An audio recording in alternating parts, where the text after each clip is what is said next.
I would like to begin today's short prarthana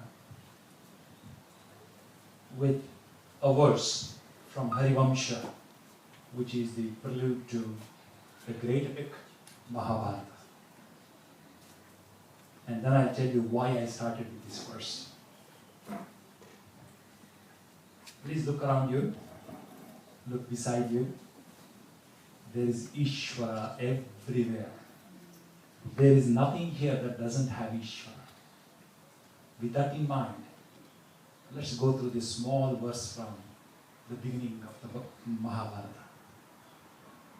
Jayati Parashara Sonuhu Satyavati Hridaya Nandano Vyasaha Yasya Asya Kamala Gaitam Vangmayam Jagat Pivati Bhujaga Bojaga Mudyamya Hridyam Nija Bhujam Lakshanam Lakshanatyam Lalita Mudrikta Vignana Mudram Bhaja Bhajanantarapantam Pranatavan Praninam Pranabhutam Pranati Viprinaye Purna Bodham Bhavada Voshnena Tatapyamanam Bhuvi Param Natam Aprekshamanam Bhuvana Manyena Cha Doshna Bhavatu Bir Ma Iti Nas Sanpayantam Pranatavan Praninam Pranabhutam Pranati Viprinaye Purna Bodham.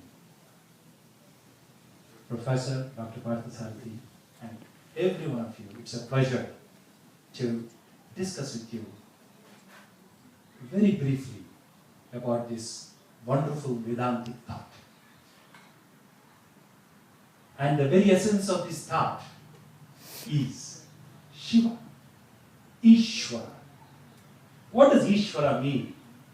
Ish means imbibing, that which has everything in it, including you, me, and that.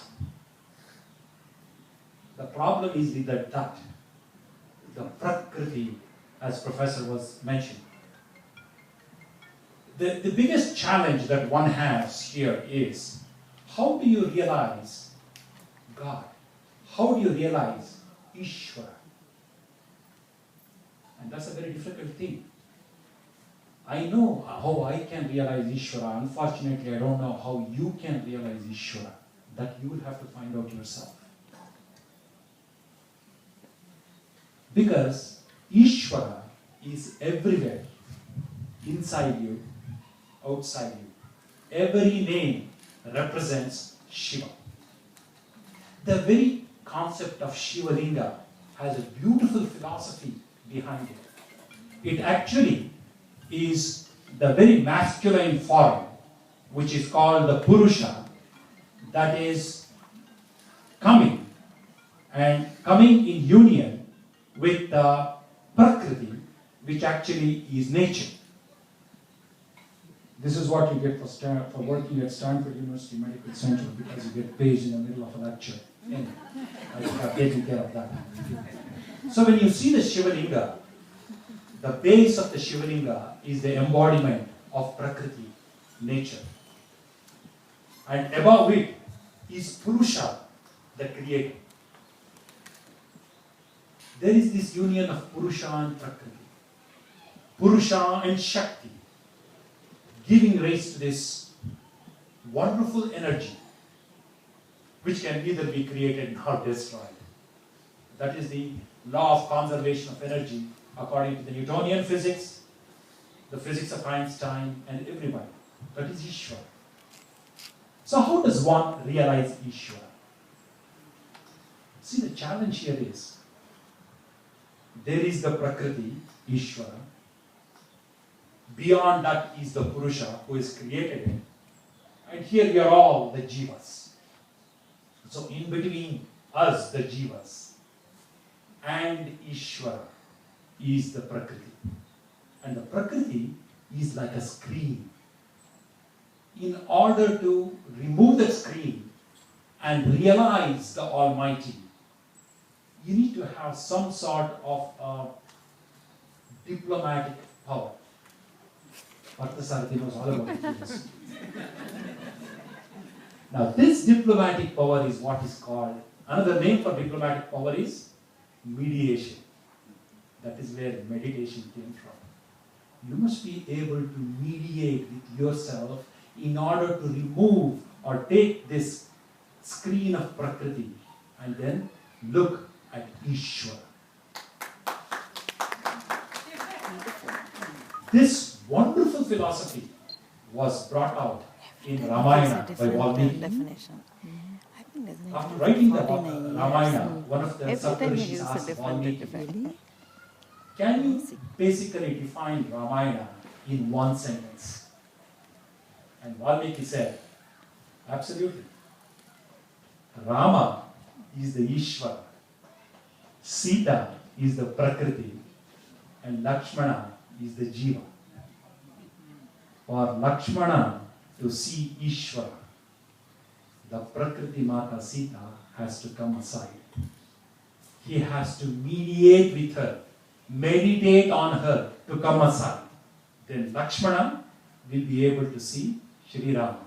That is why in the depiction of the Ramayana, whenever you see Rama, Sita, Lakshmana, Rama, the Ishvara is in the front, Sita is right in the middle. That screen that basically completely, prevents us Jivas, the Lakshmanas, to look at Rama. So in order to realize that Ishvara, we should be able to meditate on this Prakriti. And our divine Sandesha, or the message of our Brahma Kumari institution, is that how do you meditate? How do you actually go inside yourself in order to take this Prakriti up and then look at Ishvara? Another important point here is, so what is the relationship between us, the Jiva, and the Ishvara? We are a part of Ishvara, no second word about it. But the only difference is, Ishvara is completely evolved. It is Purna. And we Jivas, unfortunately, are minimally evolved, or in some cases, not evolved at all. Apurna.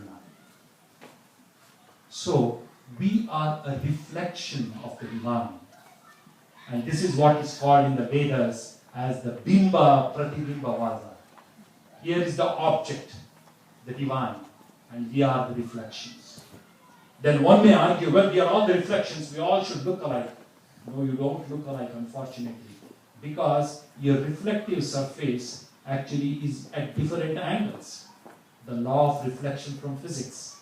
As the reflecting surface of the mirror changes, the reflection in it also changes. So, the reflection actually is the evolution of a jiva. How far has it evolved in order to realize the Ishvara?